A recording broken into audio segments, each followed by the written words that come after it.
Bienvenidos al ciclo de conferencias Universidades por la Ciencia, organizado por Fundación UNAM, el Colegio Nacional y un grupo de universidades y centros de investigación en México, Estados Unidos, Inglaterra, Brasil, Argentina, Chile. Les agradecemos mucho el interés y que nos acompañen. Y el día de hoy tenemos una conferencia muy especial a cargo del doctor Alan Robock, quien es profesor distinguido en la Universidad de Rutgers en New Jersey, en Estados Unidos. El doctor Robock es un especialista en ciencias atmosféricas y tiene dentro de sus investigaciones los efectos de erupciones volcánicas, la parte de geoingeniería en el clima y el invierno nuclear. Welcome to the Universities for Science Seminar Series organized by the UNAM Foundation and a group of universities and research centers in Mexico, the US, UK, Brazil, Argentina, Chile. Thanks very much for your interest. And today we have a very special conference by Dr. Alan Robock, who is a distinguished professor at the Rutgers University in New Jersey. Professor Robock is a specialist in atmospheric sciences, in meteorology, and he has a very broad interest, including the effects of volcanic eruptions on the climate change, the geoengineering, the climate system, and the effects of a nuclear detonation, nuclear war on the climate, including the nuclear winter. Professor Robock is a very good friend. He has been in Mexico many times, and we are delighted to have him today. Thanks, Professor Robock, for accepting the invitation.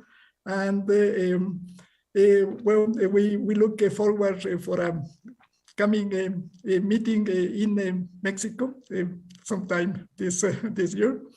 And Professor Robock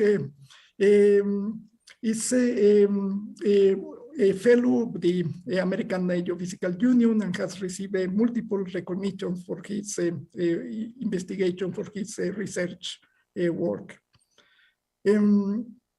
The seminar cycle is characterized by a presentation of research in progress, and is retransmitted by the UNAM research centers in the US, the UK, Spain, and many other places. And we welcome your questions, and we thank all of the students and the professors and colleagues who are joining us. The presentation will be in English, and we invite you to make questions and comments in Spanish and English. So we will go back and forth.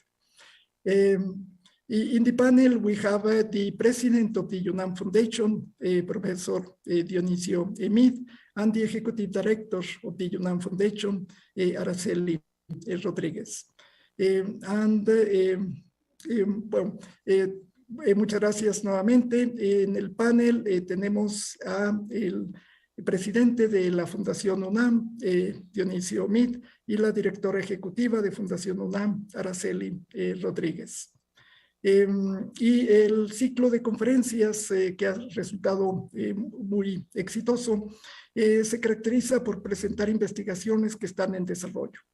Y esto pues ha permitido reforzar la colaboración internacional, que es la base de la actividad en ciencias y en innovación. Entonces, les invitamos a que nos hagan preguntas, comentarios a través de las redes de Fundación, y trataremos de tomarlas al final de la conferencia. Thanks very much. And I will now invite our president, Dionisio Meade, to make the welcoming remarks. Thanks, Alan, and great seeing you. Thank you very much, Jaime, and thank you very much, Alan. Muchas gracias por estar con nosotros y muchas gracias a todos quienes nos acompañan en este ciclo de conferencias que hoy se reanuda con este tema que tiene que ver con lo que pudiera pasar con el hambre global después de una guerra nuclear. Es un tema muy difícil, muy preocupante y que cobra actualidad, pues porque las sombras de la guerra y las nubes de la guerra están oscilando en distintas partes del mundo y se ve ahora con particular preocupación algo que ojalá siga siendo preocupación de los teóricos, pero que empieza a tener un espacio de materialidad que a todos nos preocupa en el mundo. Y queremos celebrar que se reanuden nuestras pláticas en este consorcio. Como lo hemos platicado en ocasiones anteriores, el consorcio fue una respuesta a las adversidades de la pandemia. Y justamente frente a esas adversidades, con el apoyo de Jaime Urrutia, que es miembro de la Junta de Gobierno de la UNAM, es consejero de la Fundación y es miembro del Colegio Nacional, se diseñó la realización de este consorcio, la creación de este consorcio, en el que lo que se ha venido haciendo es sumar la voz de especialistas de distintas universidades del mundo que nos han venido compartiendo su conocimiento, su experiencia, su avance y su investigación científica para que todos en el consorcio puedan beneficiarse de este conocimiento y que de este intercambio surja también la posibilidad de enriquecer lo que cada uno en su ámbito de competencias está haciendo. Pero nos motiva de manera particular que de estas presentaciones se pueda suscitar entre los jóvenes que nos escuchan esa inquietud para que su quehacer profesional se pueda alimentar de este conocimiento. Nosotros hemos dicho en la Fundación que los estudios, que la posibilidad, la oportunidad de hacer estudios superiores cambia historias de vida y cada una de las presentaciones que aquí se hacen nos acredita por voz de quienes participan que la realización de esta investigación y de estos estudios no solamente han cambiado sus destinos, sino logran también cambiar las decisiones de políticas públicas, pero motivan también a muchos jóvenes a realizar también sus estudios alrededor de los temas que son objeto de estas presentaciones. Como nos han dicho Jaime Urrutia, el doctor Robock es especialista en muchos campos de la ciencia, pero tiene una especialidad y una preocupación particular de lo que podría derivar para el mundo en términos de hambruna y en términos de cambio climático si se suscitara este riesgo que quisiéramos que nunca se pudiera materializar, el de una guerra nuclear.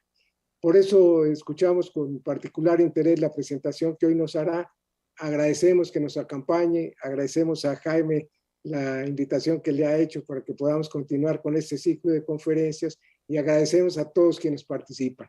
Y quizá lo más motivante para Alan Robock sea que al final de la presentación muchos jóvenes estudiantes, muchos jóvenes que estén realizando sus primeros pasos en su especialización profesional puedan no solo realizarle preguntas al doctor Robock, sino puedan después verse tan motivados que quieran hacer de estos estudios profesionales la motivación y el contenido de su próxima futura vida profesional.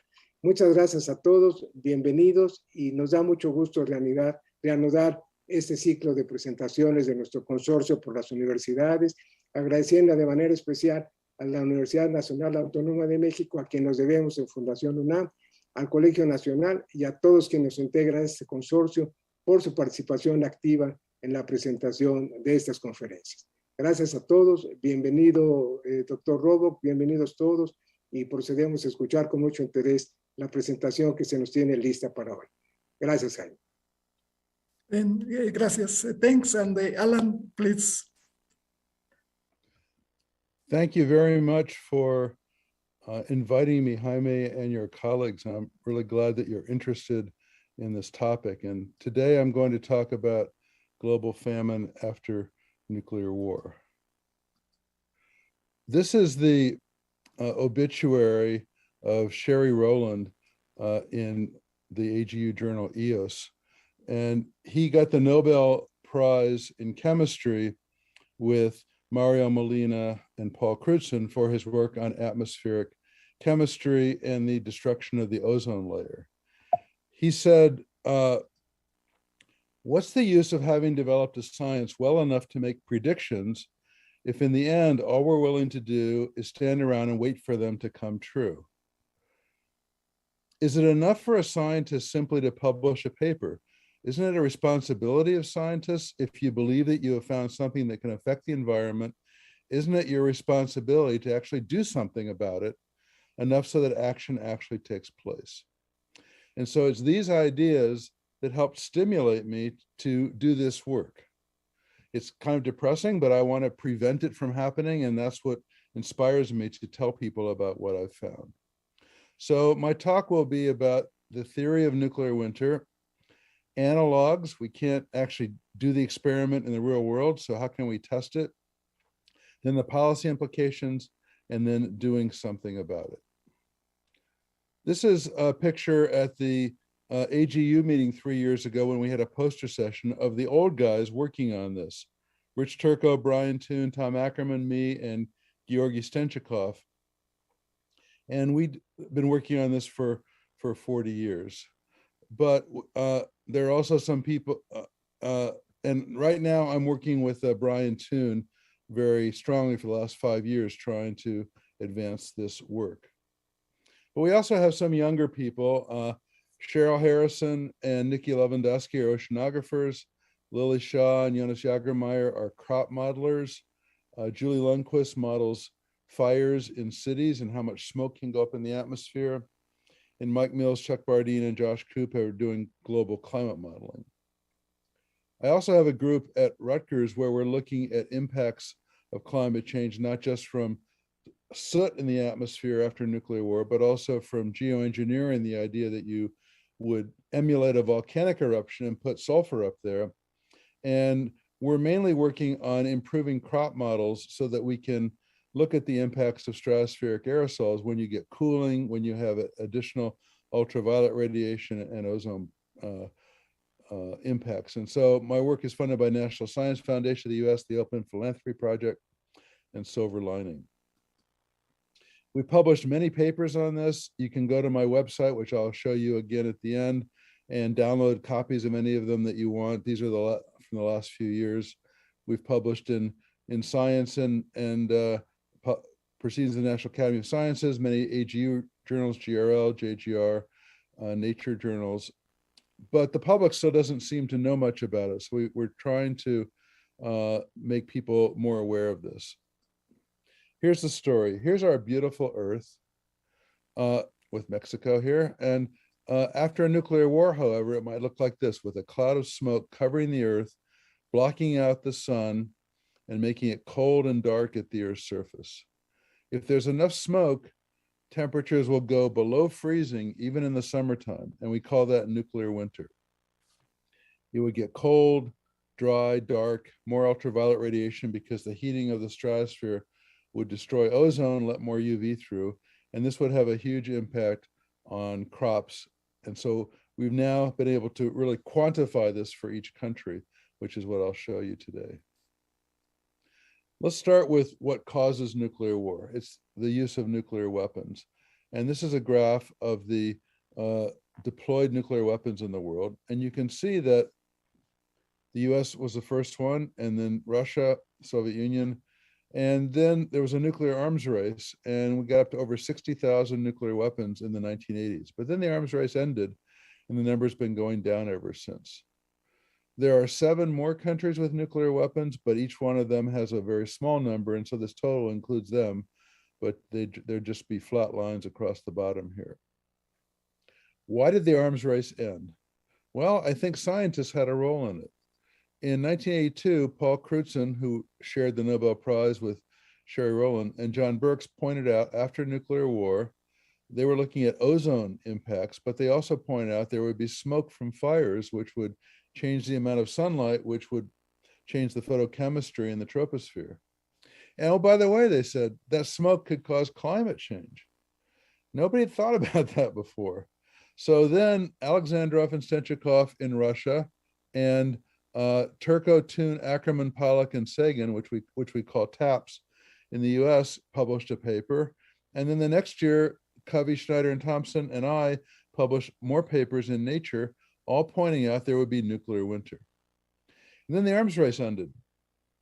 Well, you might say maybe there's other reasons. Well, the Soviet Union did not end until 5 years later, long after the arms race was over.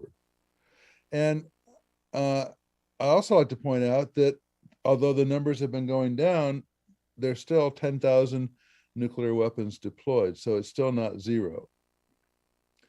So how do I prove to you that we had a role? We scientists, to do our work, look at data, look at observations, we use models, calculations, we use theory, but historians don't do it that way. They just ask the people that made the decisions.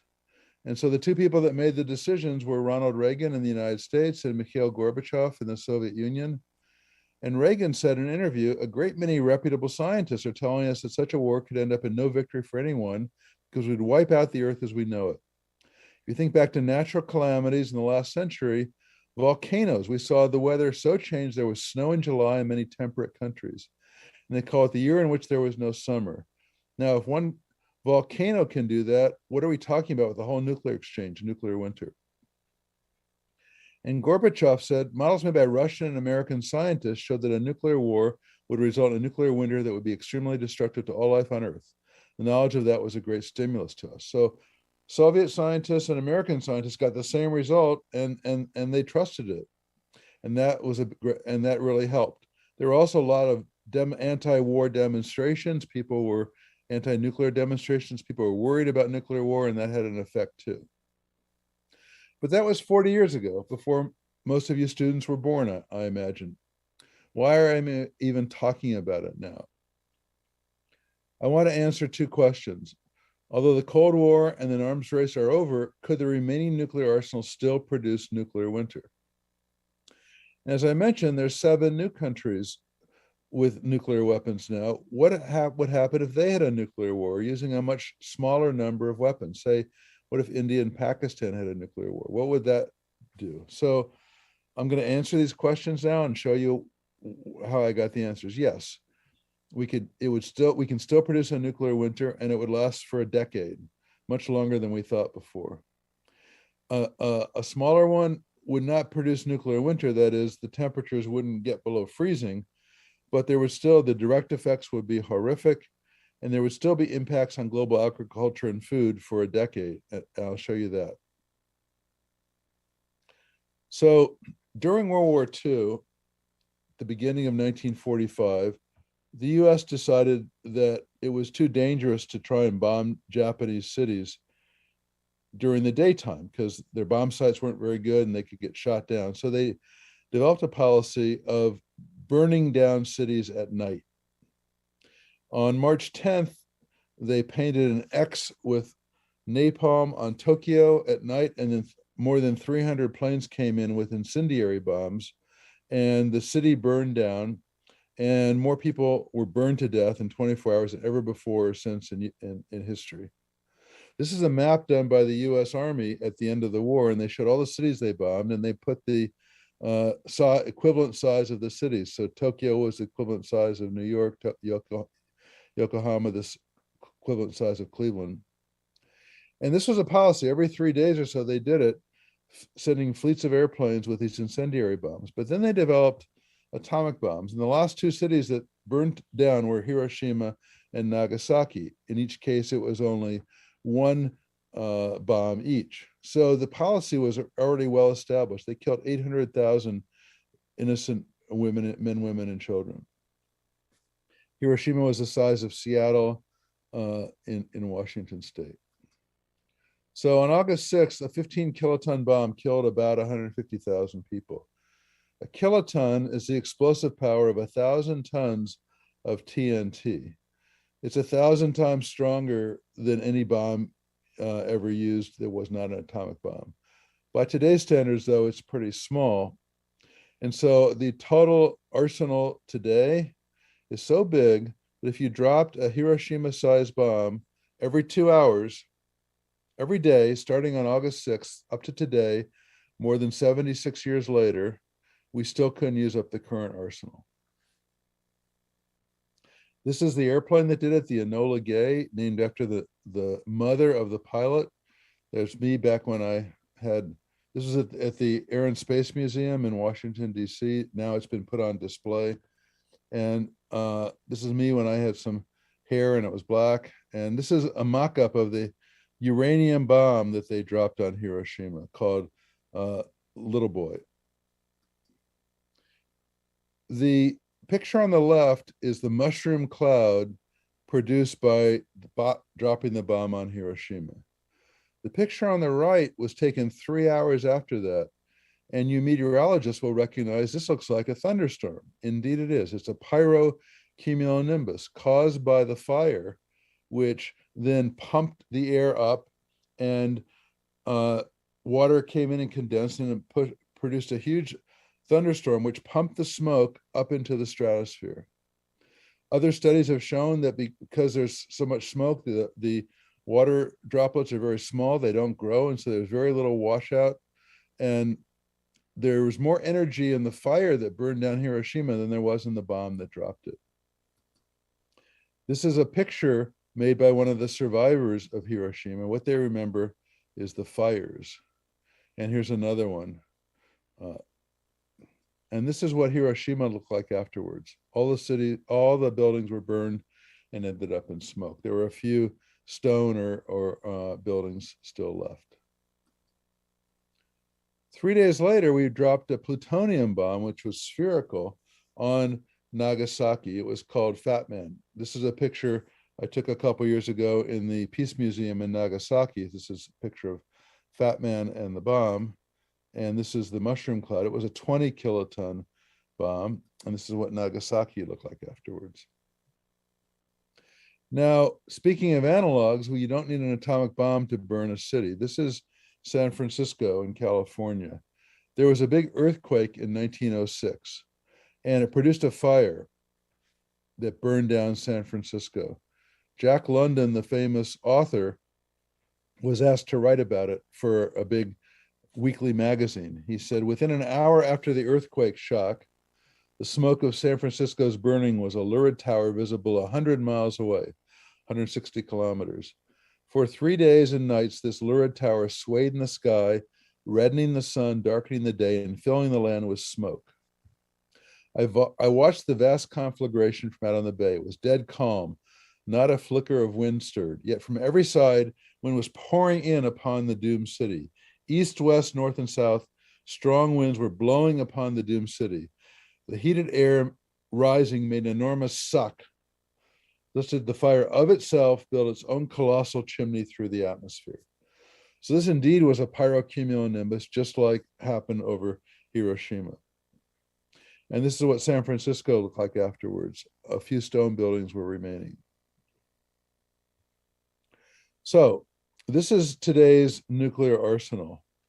13,000 nuclear weapons. This is done by the University of Nagasaki. They do it every year. So this was a little less than a year ago. The graph has a red missile it represents 5 missiles, land-based. A blue is 5 sea-based missiles on submarines. A green is 5 bombs on airplanes. And the gray are retired or to be dismantled. This is the Russian arsenal, the US arsenal. They have several that are not deployed. The 10,000 I showed you before was just the ones that are deployed. These are the other 7 countries. It's a little hard to see, so let me blow it up for you. The US and Russia each have 6,000 weapons. The other countries have many fewer, a few hundred. Pakistan, India, 160, Israel, 90, North Korea, 40. So if you believe that you want to use nuclear weapons, why do you have them? For deterrence, to stop another country from attacking you. How many do you have to put on their capital city to deter them from attacking you? And when I ask that question, everybody says 1. Okay, so maybe you need 2 in case the first one doesn't work. So a couple hundred is more than enough. These countries could build as many as they wanted. They stopped here. This makes me ask the question, why do the US and Russia still have thousands and thousands? Why don't they bring their arsenals down to the size of these countries? Then that we couldn't have a nuclear winter. It also makes me ask the question, what about there's 190 countries in the world, only 9 with nuclear weapons. Why did the other 180 decide not to have any nuclear weapons at all? What can we learn from them? This is a picture taken from the International Space Station. And this orange line is the border between 2 countries. I ask audiences, what 2 countries are these? Sometimes they say North and South Korea, but that's not correct because there would not be lights on both sides of the border. These lights are big cities. And actually this is India, Pakistan, Afghanistan in the distance. And these lights are huge cities, some you probably never heard of. So Karachi, Faisalabad, Lahore, millions of people. And if there was, and Pakistan and India both have nuclear weapons. So if they had a nuclear war, these cities would be targeted and burned.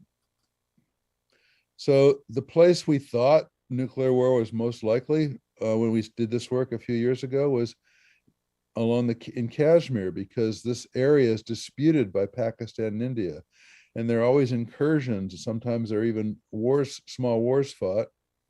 About a month ago, India, by mistake, launched a cruise missile into Pakistan. Fortunately, it didn't have a nuclear weapon on it. It didn't do any damage, but even more fortunately, it did not start a nuclear war.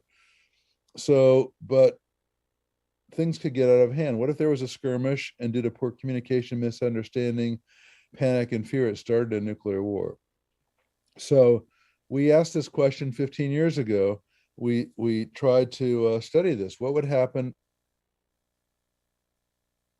at 100 nuclear weapons? So we assumed they would have Hiroshima-sized weapons because those are the easiest to build. So what if they each used half their arsenal on targets in each country that would produce the maximum amount of smoke? And the direct effects would be horrific. Maybe 20 million people could die, almost half the total number of people that died in all of World War II. Portions of cities would be exposed to fallout. There'd be maybe 6.5 million tons of smoke from the fires going up into the stratosphere. So I decided to be conservative. We looked at what would happen if there were 5 million tons of smoke injected into the upper atmosphere.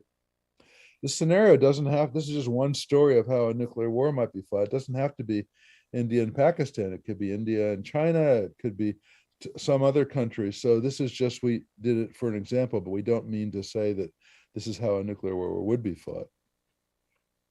We used a state-of-the-art climate model at the time from NASA, the GISS Model E, 4 by 5 degrees horizontal resolution, which is pretty low resolution by today's standards, but it had a stratosphere and a mesosphere. And we could put the smoke in the upper troposphere and it would be heated by the sun, lofted into the stratosphere. And it's the first time we were able to do this calculation, and we did it for 10 years. And this is a movie I made. On the right is where the smoke would go horizontally. And on the left is where it would go vertically, averaged around the globe. We live down here on the troposphere. This is a border, this is called the tropopause. This is the stratosphere. And the smoke would be heated by the sun and lofted high up in the stratosphere, be blown around the whole world and last for years. E-folding lifetime would be about 7 years. And so this would last much longer than we ever thought before. I plotted the global average temperature change on the graph of global average temperature that we know and love, global warming. We trying to bend this curve, and I spend a lot of time working on global warming, but I just wanted to point out that the climate change with 5 teragrams, 5 million tons of smoke would cause instant climate change, not gradual climate change. And it would cool the earth so much, it wouldn't be nuclear winter, but it would be temperatures unprecedented in recorded human history. Temperatures below the Little Ice Age. Now, no climate model is perfect, and so 2 other climate modeling groups did the same calculation with a model from Switzerland, a model from the National Center for Atmospheric Research, and they got the same result. Global cooling for more than a decade, unprecedented in recorded human history, using the power of much less than 1% of the global nuclear arsenal. But it's much worse than that. This is a Trident nuclear submarine. It can have 100 nuclear weapons, and they're 100 or 500 kilotons, not 15 kilotons. So one of these is 1,000 Hiroshimas, not 100 Hiroshimas like I just showed you. The US has 14, that's less than half of our arsenal. So maybe we have 25,000 Hiroshimas. Russia's got the same thing, 50,000 Hiroshimas, not 100.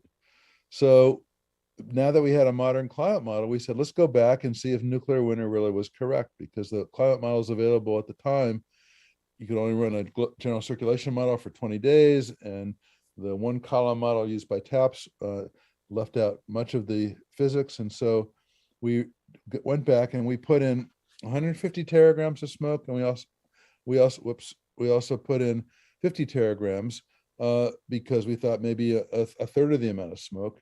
And what could produce 150 teragrams? Well, that's the same nuclear winter scenario used 40 years ago, because they only used a third of the arsenal, and it ended up, for every target in the US and Russia, there were still 9 weapons for every target. So even today, 4,000 weapons could produce this much smoke. Here's a movie of what would happen: much thicker smoke. Again, it would last for many years. And so we went to the first year, year 1, after the war started in year 0. This is the temperature change at the surface. Huge changes in Northern Hemisphere summer, JJA, huge changes at the surface, especially over land. And let's take a point. This is we published this 15 years ago. It just happened to be in Ukraine, which is where there's a huge amount of agriculture, although unfortunately it looks like not this year. And this is a plot of the surface temperature, minimum daily temperature at that point in Ukraine. The black line is our control case. So in the summer, it would get up to it would warm up 20, 25 degrees. In the winter, it would get below freezing. But if you put the smoke in May, it would quickly go below freezing and stay below freezing for a couple of years. So this would really be nuclear winter. And you obviously could not have agriculture at all for a couple of years. We recently repeated this calculation with the Wacom model at NCAR, a much better model in terms of higher resolution, more processes. And we were surprised that the results are basically exactly the same. The top is temperature change over 15 years. The bottom is precipitation change. And the physics are very simple. If you block out the sun, no light gets through, it gets cold at the surface. Then we went back to think about Pakistan and India. In a few years, they're having their small mini arms race. They each have 160 now. And we figured, what would happen if they fought a war in a couple of years? So they have more weapons. Their weapons are stronger now. Some of them are boosted, and the targets are larger. And so we asked, what would happen if India used 100 weapons and Pakistan 150? It could produce 50 to 125 million people would die immediately. And the fires could produce not 5, but 16 to 36 teragrams of smoke. We published this in Science Advances. And here's a graph of the surface temperature. So the green is the US-Russia case that produces nuclear winter. The blue is the 5 teragram case, about a 1 degree cooling. And these others are these different amounts for India, Pakistan, the amounts of smoke. So depending on the scenario, you could get 5 degrees cooling for 50 teragrams. And so this is a graph of global warming, 5 teragrams of smoke, 50, 150. This is from the GISS model. And I just remind you, I had to rescale this, of course, to fit these on here. When there were ice ages 20,000 years ago with kilometer-thick ice sheets covering North America, the global average temperature was about 5 degrees Celsius colder than normal. So this would be ice age temperatures for several years. It wouldn't produce an ice age because after the smoke fell out after a decade or two, there would be enough sunlight, the snow could not stay and produce ice. So the most important impact of climate change is our food. So we looked at how it would affect agriculture. Of course, it would be dark, there'd be less sunlight, it would be colder, so there would be slower growth. Maybe there would be killing frosts, there'd be less rainfall, and there'd be toxic chemicals, genetic stocks. You couldn't use their current seeds. There might be lack of fuel for machinery, water, pesticides, enhanced ultraviolet. So we're trying to look into all of these, but so far what we've done is looked at the basic things that affect agriculture: temperature, rainfall, and light. And we're working on UV. So we've written a paper which is under review right now at Nature Food. We've gotten the revision back. We're writing the second revision, making some small changes that will be published soon. Lily Shaw is the first author. She's done most of the work. And so let me just show you what we've got so far.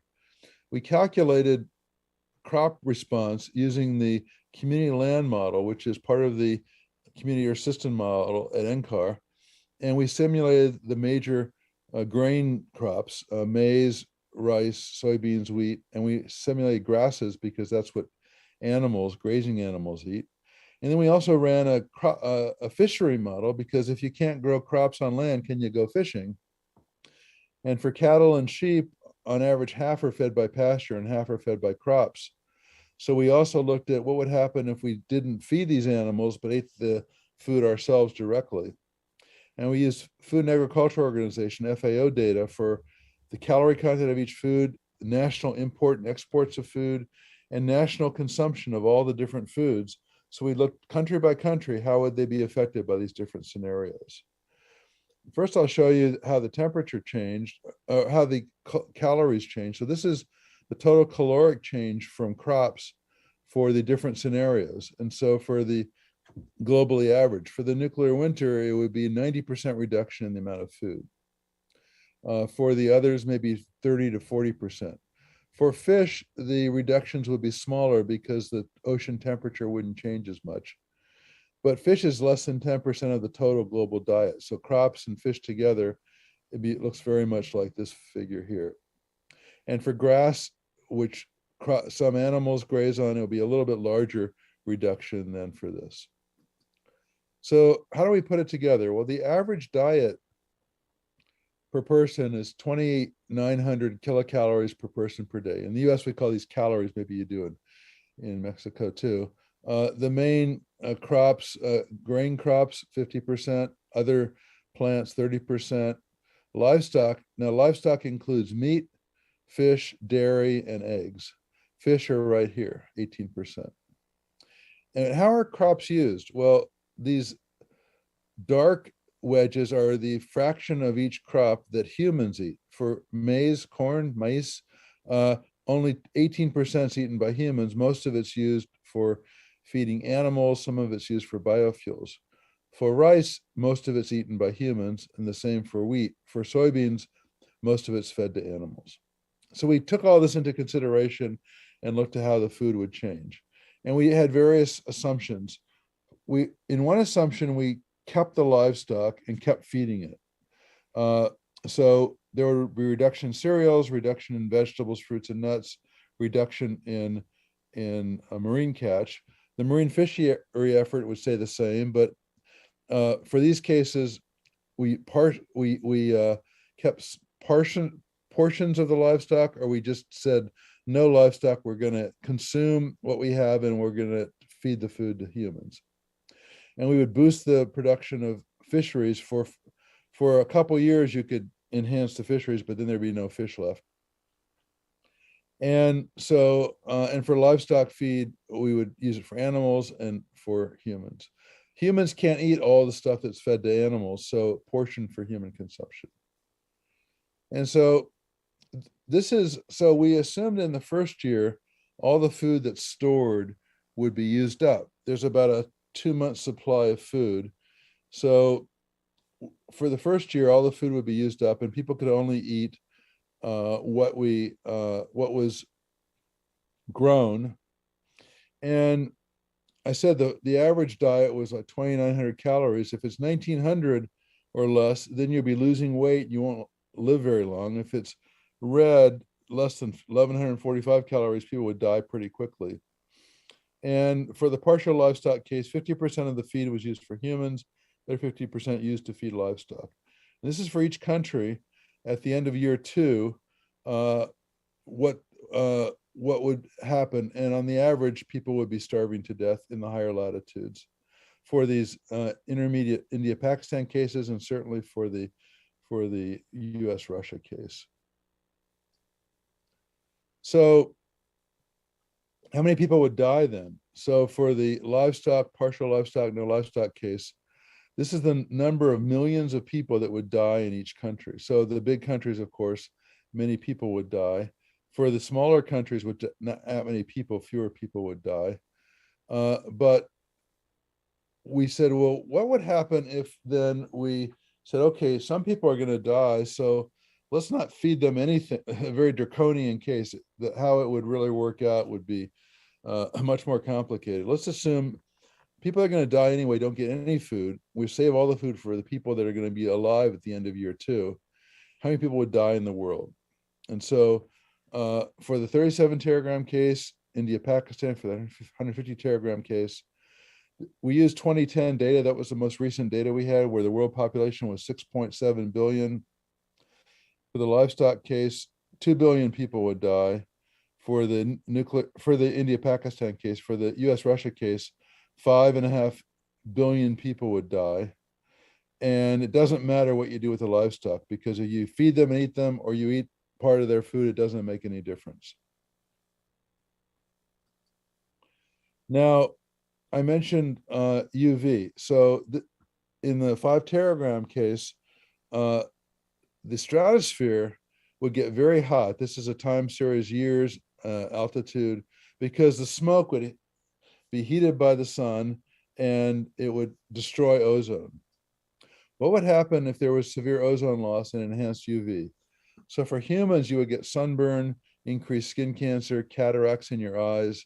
For crops, it would affect how they grow. It would affect the soil bacteria, genetic damage, and more susceptible to attacks by insects. For the fish, the phytoplankton, the basis of the oceanic food chain, would be decreased. We haven't been able to incorporate this into our calculations yet, because we're building a better model that includes UV. So the results above did not include the UV effects. But we recently calculated how the UV would change. On the left is the India-Pakistan case. Because the smoke wouldn't be that thick, the excess UV could get through it. And so the blue line is excess UV change. The red line is the UVC, which would cause DNA damage. And so there would be excess UV. For the US-Russia case, because the smoke would be so thick, even though there'd be more UV coming through, the stratosphere would be absorbed by the smoke and wouldn't get to the ground until the smoke cleared. Of course, most people would be dead, so it wouldn't make much difference. What about analogs? How can we test this theory? Everything I've told you has been based on calculations. Well, in the winter it gets cold, less sunlight. At night it gets cold. So we have a gut feeling for how temperatures would change. We saw that cities can burn. What about smoke and dust transport? I could spend a whole hour talking about this. I'm just going to give 2 examples: volcanic eruptions and forest fires. The asteroid impact killed the dinosaurs. So there was a big forest fire in Canada a couple years ago in 2017, and it produced a pyrocumulonimbus, which pumped smoke up into the stratosphere. And then the smoke plume was heated by the sun and lofted another 10 kilometers and blown around the world. And we modeled this with the same climate model we used to model nuclear winter, and we were able to do it successfully. And because of that, we got a paper in Science. And so there's one graph. It showed the rapid ascent of the smoke. The solid lines are observations from satellites. The dashed lines are models. And so rapid ascent in the first 10 days, both modeled and observed. 2 years ago, there was an even bigger fire in Australia over the December and January that pumped 3 times as much smoke up in the lower stratosphere. And that smoke was observed to go 20 kilometers up in the stratosphere and last for more than a year. And so these natural experiments done by forest fires help validate that part of our theory, where our theory, you put much more smoke in the stratosphere. This is the Tambora volcano that Ronald Reagan mentioned, would produce the year without a summer. Here's Haraldur Sigurdsson standing up on the crater. And so it produced a year without a summer. Here's a graph of the temperatures in New Haven, Connecticut in the years after the Tambora eruption. This is degrees Fahrenheit. This is 68 here is 20 Celsius, and 59 is 15 Celsius. So several degrees Celsius cooling. And it produced food problems in North America, in Europe, in India, in China, and Asia. And Gillen Wood wrote a book about this, said, for 3 years following Tambora's explosion, to be alive almost anywhere in the world meant to be hungry. So the science conclusions are a nuclear war between any nuclear states using less than 3% of the current world arsenal could produce climate change unprecedented in human history. Such a small nuclear war could produce global starvation with massive increases in ultraviolet radiation. The current arsenal can still produce nuclear winter, killing most of humanity. So how do you feel? It's pretty depressing, you know? And what do you do? How do you deal with this information I just told you? The most natural reaction is to forget about it. Pretend I didn't tell you. As Mark Twain said, denial ain't just a river in Egypt. It feels better just to not process something so horrible. But my reaction is to do something about it. I want to prevent something like this happening. I'm not the first one who's had this impulse. So there have been treaties to limit the testing of nuclear weapons, the Partial Test Ban Treaty, the Comprehensive Test Ban Treaty. And so the US and Russia have not tested nuclear weapons either underground or in the atmosphere for more than 30 years. A couple countries, India and Pakistan, North Korea, have done a few underground tests, but basically testing is gone away. What about limiting the number of weapons? So the Non-Proliferation Treaty gave special status to the first 5 countries, US, Russia, China, India, France, and UK. And it tries to prevent proliferation. Then there have been treaties between the US and Russia to reduce the weapons. And the only one that's still in effect is the New START Treaty, which was signed by Obama and Medvedev in 2010. And it limits each side to a maximum of 1,550 deployed nuclear weapons. But each bomber counts as one, so maybe each side has 2,000 strategic nuclear weapons. But as I just showed you, 4,000 nuclear warheads can still produce nuclear winter. In addition, there's a lot of smaller tactical nuclear weapons that can be used on the battlefield. Russia has about 1,000, the US has 100 deployed in Europe. This treaty was extended by Biden as soon as he became president, and Putin in 2010, so it's currently in existence. And there have been intrusive inspections on each side, so we know that it's being followed. But most of the world doesn't have any nuclear weapons. This graph, all the countries in blue here have no nuclear weapons. The Southern Hemisphere has no nuclear weapons. Latin America has none. In the Northern Hemisphere, there's 1 country with nuclear weapons, the US. In Europe, there's 2, France and England, and there's 6 in Asia. The countries in yellow have a treaty with nuclear weapons, and they sort of feel like they're protected by the nuclear umbrella. Even Japan, which is the country that actually had nuclear weapons, dropped on it. And the US actually has nuclear weapons based in Turkey, Italy, Germany, Netherlands, and Belgium.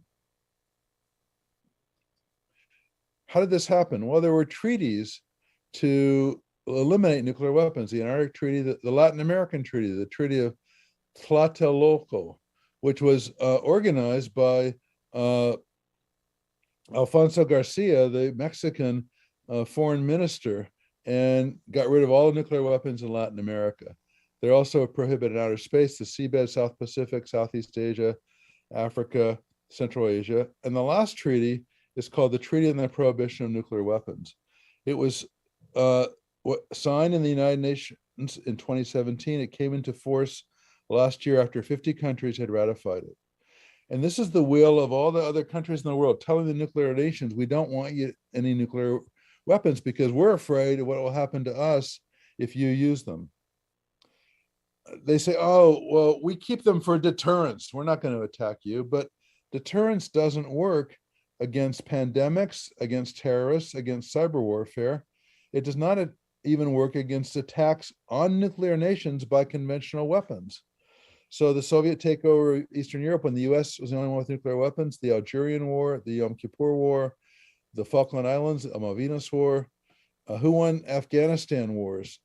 Who won the war in Vietnam? All these nuclear nations, their nuclear weapons did not help prevent invasions or even win wars. What about deterrence? Well, against nuclear nations, well, it's true. There has not been a war between two nuclear nations since World War II. Why? Was it deterrence or was it something else? A general decline in violence, increased interdependence, NATO, EU, the UN. But even if you believe in deterrence, it has to be perfect. It has to last forever with no mistakes. But there have been many close calls. Well, first of all, Brian Tune and I pointed out, actually, if you attack another country with your weapons and they don't even do anything back, you're all going to die from starvation. So really, it should be self-assured destruction, not mutual assured destruction. So that should deter people too. But the closest we came to a nuclear war was in Cuba. And this was a display of a Russian nuclear missile there were 36 of them based in Cuba. Each one had a 1 megaton warhead, 77 times more powerful than Hiroshima. There were 36 there. I took this picture in Havana. And the closest we came to a nuclear war was October 27th, 1962. A U-2 spy plane was shot down over Cuba. A Russian submarine almost launched a nuclear torpedo. But fortunately, it didn't. And I had the very surreal experience of being invited down to Cuba to give this talk about nuclear winter. And the second time I went, I sat by Fidel Castro. And the second time I went, I sat across the table from him for more than 3 hours when he told the story of how what happened in the Cuban Missile Crisis. He actually told his whole life. He said, the Russians sent us a ship every day with supplies, and when they wanted to put nuclear weapons in here, what could we say? But Cuba was one of the first countries to sign and ratify the ban treaty, the Treaty on Prohibition of Nuclear Weapons, and Mexico was too. So it's a baseball cap I brought him as a present from Rutgers. So President Kennedy and Nikita Khrushchev decided not to have a nuclear war, and they put an embargo, a barricade around, a blockade around Cuba, and Russia got rid of their nuclear weapons. But President Kennedy understood this 60 years ago. He said, every man and woman and child lives under the nuclear sword of Damocles, hanging by the slenderest of threads, capable of being cut at any moment by accident or miscalculation or by madness. The weapons of war must be abolished before they abolish us. But it didn't happen. No president has done it. So Martin Sherwin wrote a book about the Cuban Missile Crisis. So the real lesson is that nuclear armaments create the perils they are deployed to prevent, but are of little use in resolving them. And it was really good luck. So what can we do? Well, in my opinion, we can take our US land-based missiles off a hair trigger alert. We don't have to launch them immediately. The president has the sole authority to launch nuclear weapons. Why? We can make our policy no first use of nuclear weapons. All options don't have to be on the table. We can get rid of our land-based missiles, which are have to be used or lose them. And if there's a warning that there's an attack, you have to be sure the warning is correct. So in order to produce this treaty to ban nuclear weapons, there were 3 conferences on humanitarian impacts of nuclear weapons. And I went to the first and second conferences. I went to one in Nayarit in Mexico near Puerto Vallarta in 2014 and talked about our work then. And there were 146 nations, and they were pressing the nuclear nations to get rid of their weapons. And then the negotiations began in 2017 and the treaty was reached. Now comes the hard part, getting it signed. And so after 50 countries ratified it last year, it came into effect. And now there are 60 countries that have ratified it. And Nobel Peace Prizes were given to several people trying to get rid of nuclear weapons. Here's a list of them. And one of them was given to Alfonso Garcia Robles from Mexico, who played a key part in the laborious efforts to make Latin America a nuclear-free zone. He was lauded as Mr. Disarmament. In 2017, ICANN, the International Campaign to Abolish Nuclear Weapons, got the Nobel Peace Prize for its work to draw attention to the catastrophic humanitarian impacts of any use of nuclear weapons, which is partly based on our work, and for its groundbreaking efforts to get that treaty through the United Nations. I love their symbol. And Beatrice Finn, when she accepted the Nobel Peace Prize, she said, "The story of nuclear weapons will have an ending, and it's up to us what that ending will be. Will it be the end of nuclear weapons, or will it be the end of us? One of these things will happen. The only rational course of action is to cease living under the conditions where our mutual destruction is only one impulsive tantrum away." She said this when Trump and Kim were arguing about whose button was bigger.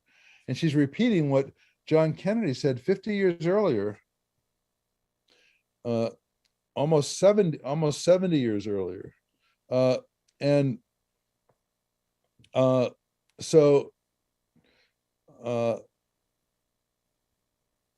are the policy conclusions? Nuclear weapons can be used if they exist.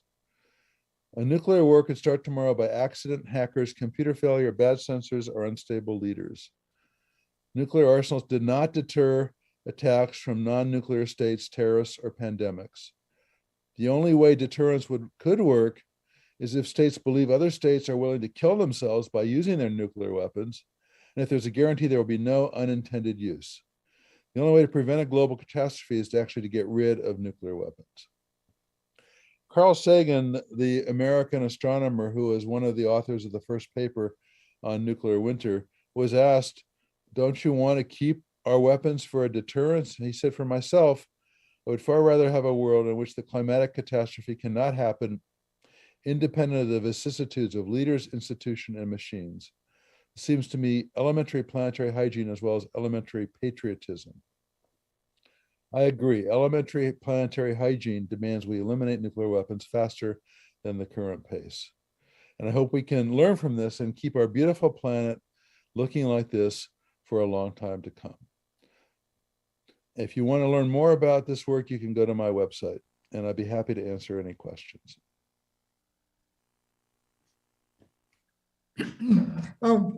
Thanks very much, Professor Robock, for a really very interesting conference and the message. I think it's a very important message. We really want to keep the planet alive. We have many emails and comments congratulating you for a very interesting presentation, and also birthdays and regards from many different places here in Mexico,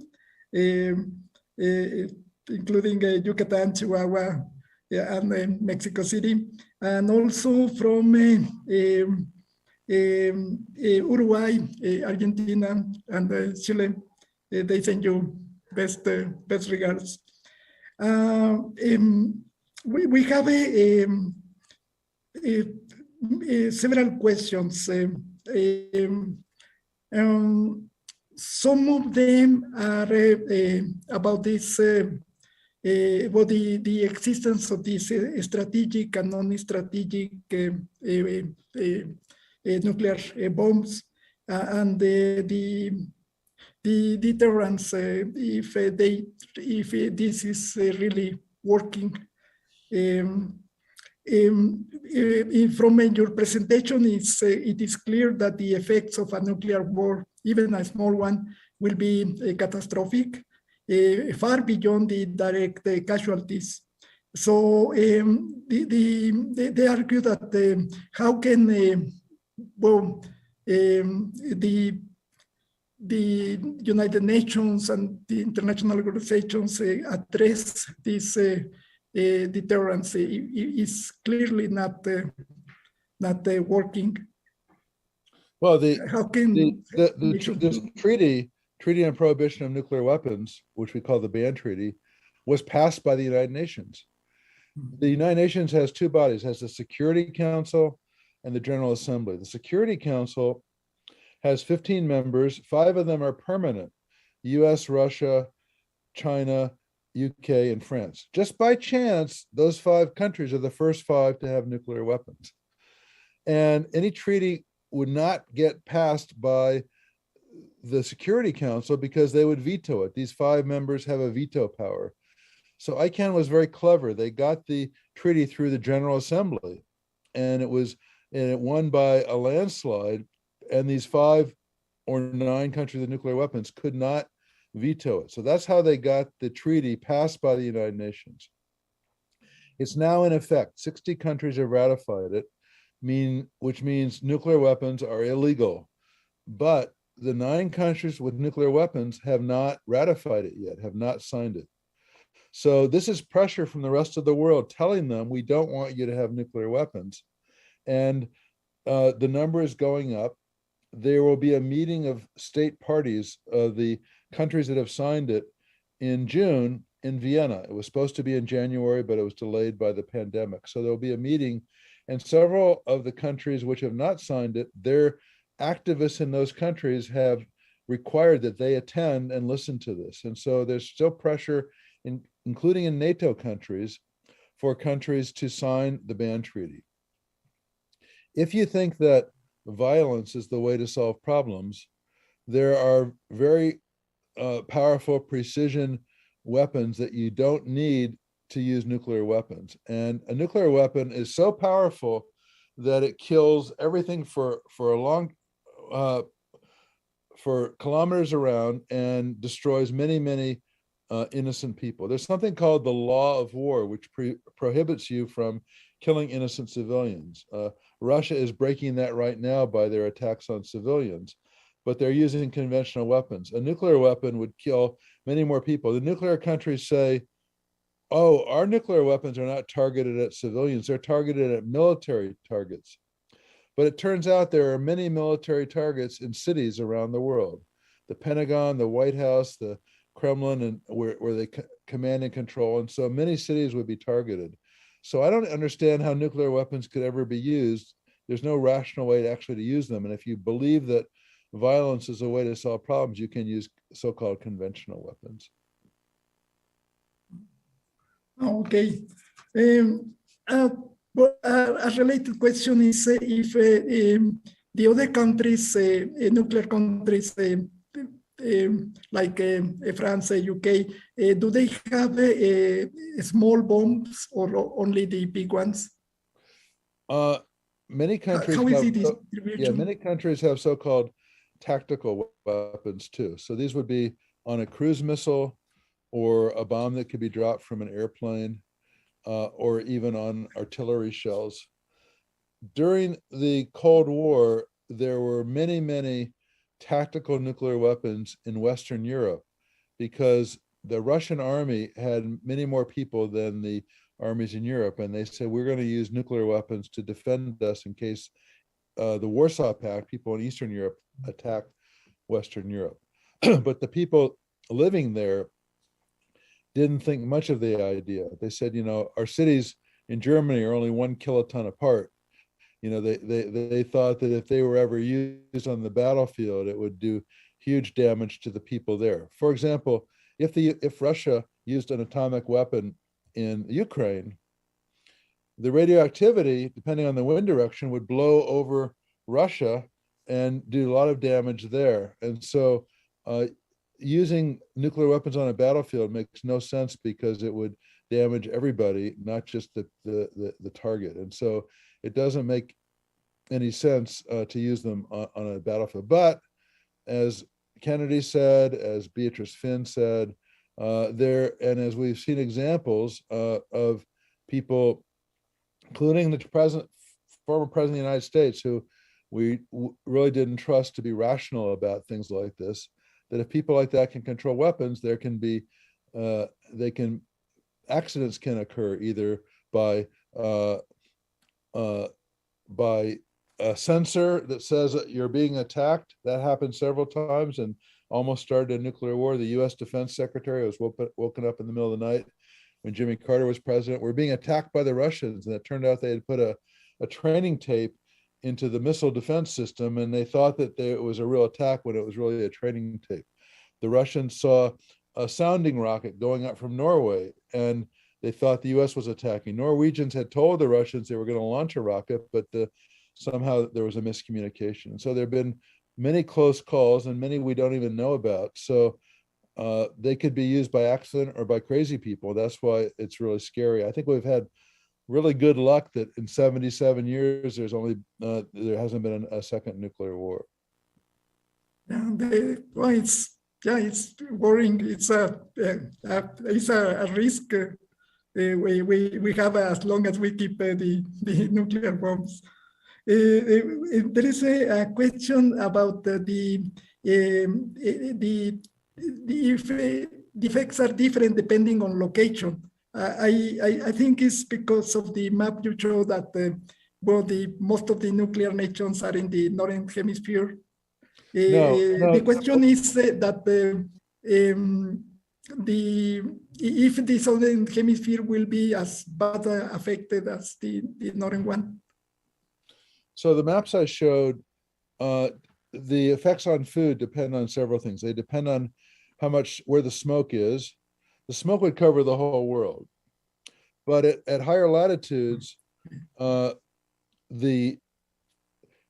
would be more cooling and less cooling in the tropics. The southern hemisphere has a lot more ocean, and so the southern hemisphere temperature change would be less.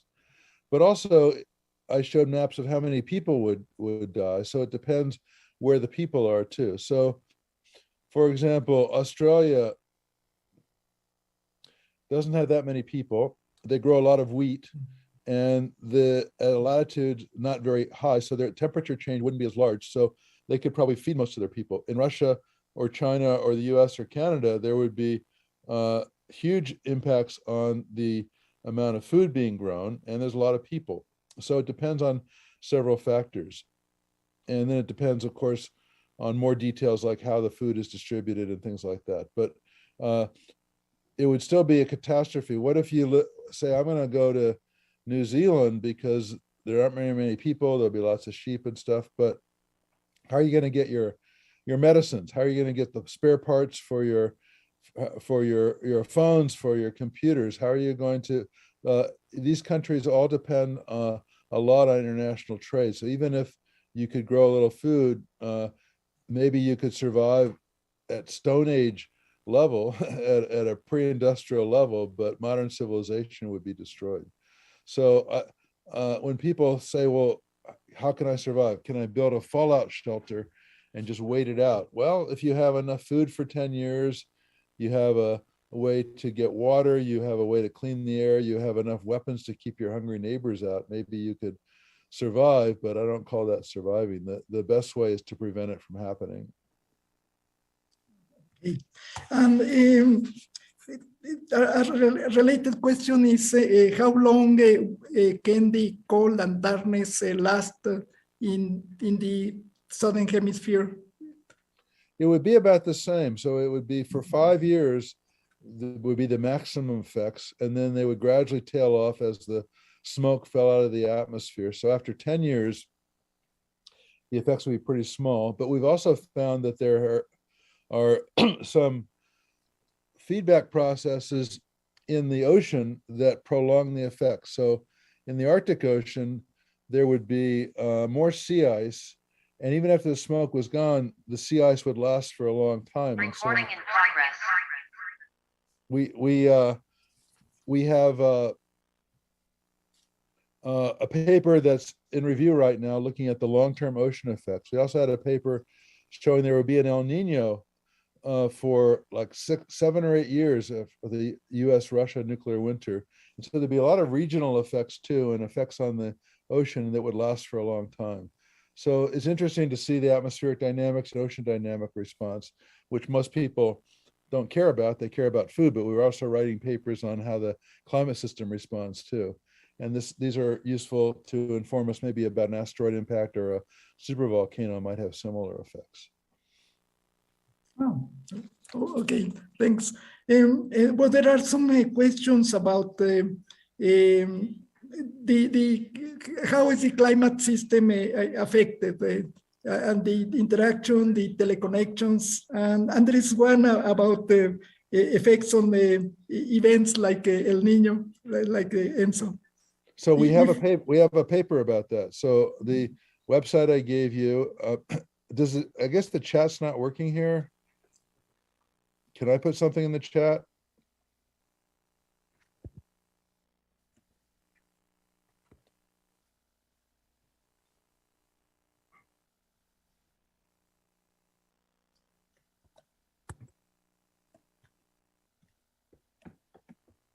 Can everybody see the chat? The thing I just put in the chat? No, not really. Perhaps we need help. Well, if you can spell my name, Robock, you can go to Google, type my name in. It's an unusual name. You'll find my website, and you can look up my website on nuclear war effects. And all the papers we've written are there at this website, and you can download the PDF. And there's a paper on El Nino.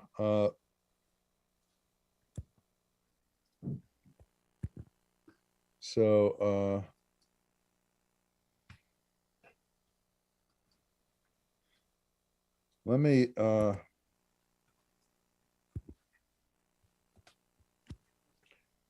can I share my screen again? So Yes. Here's our web. Yes. Well, okay, sounds good. So here's our website, and all of our publications are here. And this one by Josh Koop, Nuclear Nino Response Observed in Simulations of Nuclear War Scenarios. So you can click here and get the PDF, and you can download it, and it shows the whole papers. It's available, it's open access. So we've done that. We've also looked at the atmospheric circulation in winter warming and wintertime. You get a positive mode of the Arctic oscillation and winter warming, even though the globe is cooling. We have a paper on how much smoke gets injected into the upper atmosphere, and one on ozone loss, which I told you about, one on fisheries, one on crops for the 5 teragram case, ocean acidification. So all those are there. So you can get all those there. And if you can't, just send me an email, I'll point you to it. Okay, thanks. We will make the link available, and okay. Great, we have the link to the papers. Some of the students are asking where they can find papers and additional information. So we will send this to in our platform.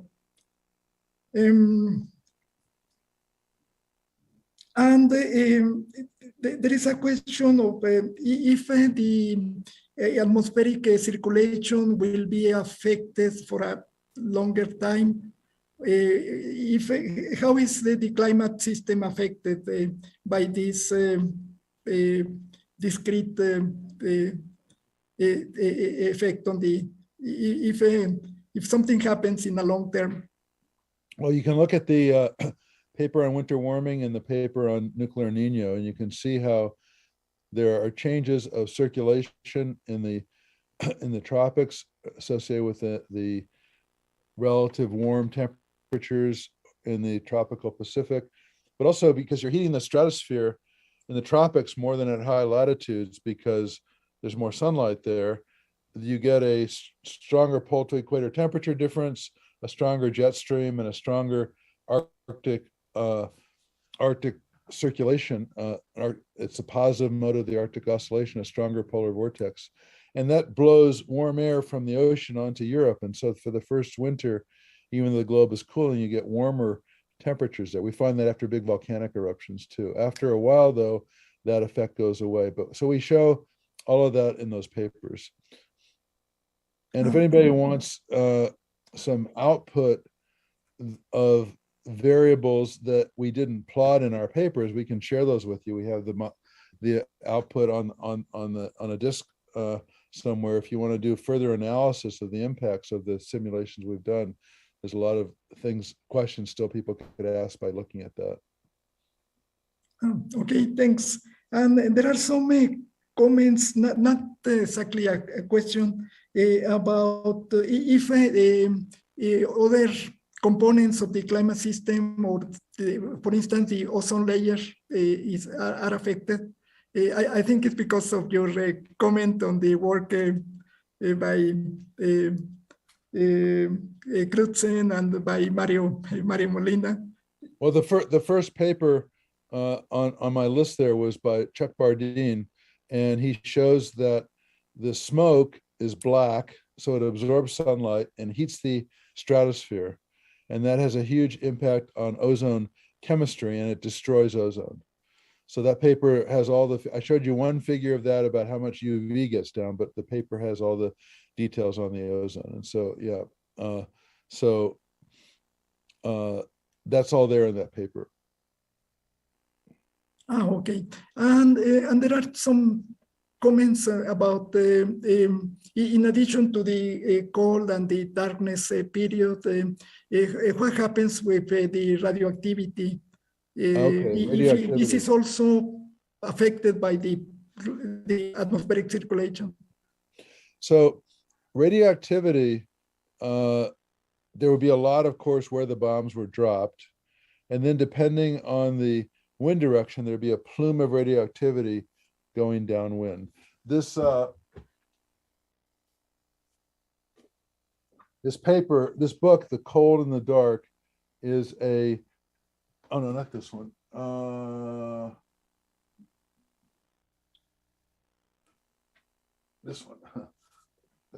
This one, Nuclear War, the Aftermath. This is a copy of the Ambio Journal, which did a special study, the Swedish journal, 40 years ago. And they have maps in here of the plumes of radioactivity. So this is North America. This is Europe. So the places where there are these plumes, there would be radioactivity there, and that would have a huge impact. But globally, it wouldn't be very much. It depends also on where the bombs are dropped. If they're dropped on land, say a missile silo, there'd be a lot of dust and radioactive dust. If they were blown up in the atmosphere to have larger damage, then they wouldn't produce as much radioactive dust. So we're in the process now of using our climate model to calculate for different scenarios how the radioactivity would change over time. But it would not be as much of a concern for most people as it wouldn't be as much of a concern as would food. Food would be the major impact, not radioactivity. Thanks. And there are some questions, including one by Epifanio Cruz about about the Ukraine and the invasion of Russia. How serious is the threat for a possibility that they use a tactical nuclear bomb? So that's not my area of expertise. What's going on in Putin's mind, I don't know. But I try to warn the world about the use of nuclear weapons. If one is used, how can you be sure that there will not be more used? There are various war games by generals from one side, generals on the other side. They say, okay, a tactical nuclear weapon is used to stop your troops. What do you do? In some cases, the opposite says, okay, I'm in shock, I'm going to stop, I can't do it. In other cases, well, we've got to retaliate. We have to show that we're strong, so we'll use one. And then the other side uses two, and you get escalation, and you get a global nuclear war. It's not a very good data point because there's only been one nuclear war, but in that nuclear war, the entire global nuclear arsenal was used. It was two. But they were going to use another one the next week, but Truman stopped it. So, but how can you be sure that there will not be escalation? If only one bomb was used, it would be horrific where the bomb was dropped, and there would be a plume of radioactivity. Many people would die instantly. Other people would die slowly from the radioactivity. There are people who were in Hiroshima who are still alive today, who go around, hibakusha, who go around talk about what happened, because they can tell the story, because they happen to be a wall between them and where the bomb dropped, so they didn't get the radiation from the bomb, didn't hit them, and they were able to leave and not breathe or eat radioactive material, and they're still alive today. So it would be different, but the direct effects would be horrific. But it would not cause global climate change. One bomb would not cause global climate change. I did a calculation. Another paper on my website has the effects of all those bombs dropped in Japan in World War II. I did a calculation what the global temperature change would be. It might be 1 or 2 tenths of a degree Celsius, but because of the data we have, our climate record, it would be in the noise. We couldn't detect a significant change.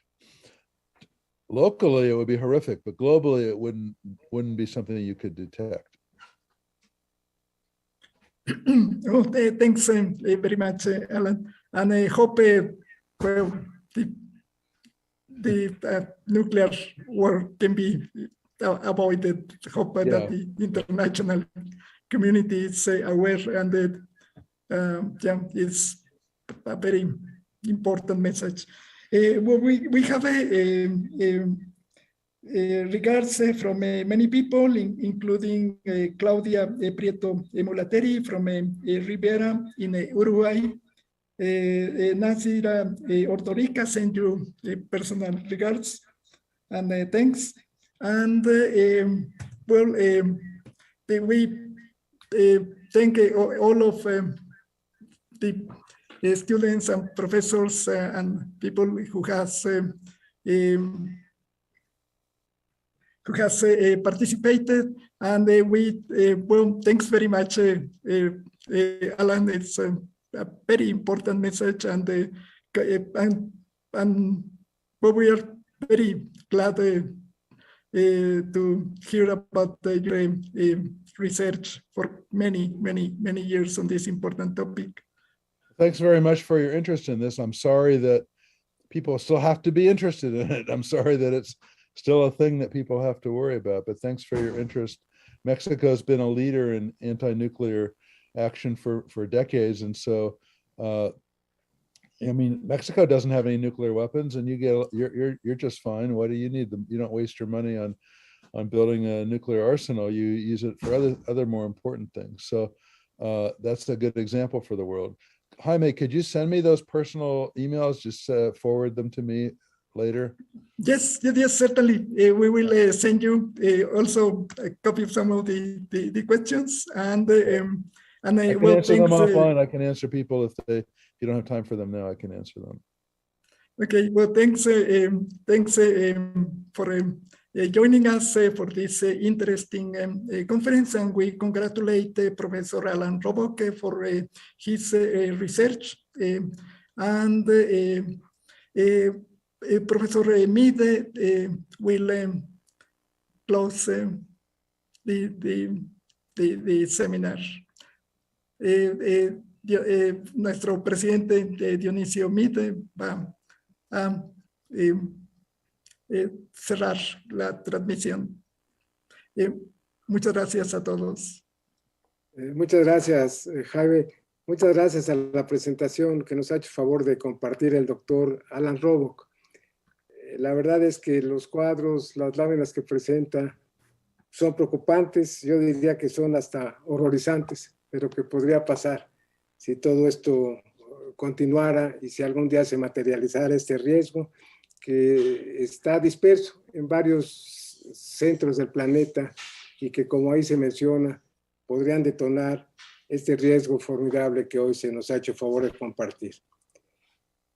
Un riesgo que pues ha sido combatido por mucha gente, y varios premios Nobel, como aquí se menciona, han estado asociados a este esfuerzo por la paz, y subrayamos ahí la presencia del doctor Alfonso García Robles, que fue un premio Nobel de la Paz y que para orgullo nuestro es egresado de nuestra Universidad Nacional y que encabezó, lideró este esfuerzo que puso a México en el mapa de la desnuclearización. Yo creo que la batalla tiene que ir más lejos que disuadir la contienda nuclear. Yo creo que hay que evitar ciertamente este invierno nuclear, pero hay que frenar, yo diría, con un cambio mucho más profundo, todo lo que se gasta en armamentos. Aquí se nos ha hecho énfasis en lo que se ha gastado, en los riesgos que se materializan en el espacio nuclear, pero los armamentos forman parte de un gasto enorme que realiza la comunidad mundial y que podría encontrar en un entorno distinto espacios mucho más productivos, mucho más cercanos a las necesidades de la humanidad. Tenemos que terminar con esta lógica de que el hombre sea el lobo del hombre. Tenemos que apagar ese concepto de que si vis pacem para bellum. No podemos vivir siempre con esa amenaza. Tenemos que cuidar sobre todo lo más valioso del planeta, la presencia de la humanidad, su sobrevivencia, que no solo reclama, sino que con toda razón pretende más justicia, más equidad, más inclusión, igualdad de oportunidades, compartir ilusiones, vivir con esperanza, vivir en paz. Yo creo que todos anhelamos un mundo de esta naturaleza. Y esa es la lección que me llevo de la presentación que hoy nos ha hecho favor de compartir. Esta posibilidad de que nos vayamos con un compromiso de cimentar un mundo mejor. Creo que muchos de quienes nos escuchan podrán encontrar este mensaje y podrían aportar sus conocimientos, sus investigaciones, sus vidas, la semilla que podrán llevarse para hacer de su vida profesional un mundo mejor. El esfuerzo, también aquí se ha señalado, es mucho más que frenar la amenaza nuclear. Es instaurar un mundo de paz. Es también frenar el deterioro de la amenaza climática, de ese cambio climático que ya llegó y que tenemos que enfrentar y que tenemos que combatir. No tenemos de otra. Esta es nuestra casa común y esta casa común la tenemos que cuidar. Muchas gracias al doctor Robock porque nos ha hecho favor de recordárnoslos y creo que aquí habrá muchos jóvenes que habrán de dedicar su vida profesional en sus muy distintos ámbitos a la paz, en la investigación, en el conocimiento, en la dedicación de su vida a este valor supremo de la convivencia entre el hombre. Muchas gracias a todos, gracias por su presentación y quedemos emplazados para seguir escuchando estas presentaciones que a través del Consorcio de Universidades por la Ciencia tenemos la oportunidad de compartir con nuestro auditorio.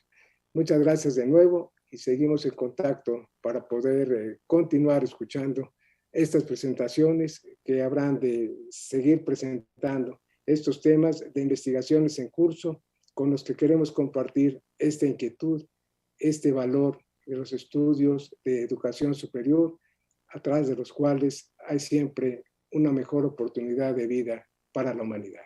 Muchas gracias a todos y muy buenas tardes.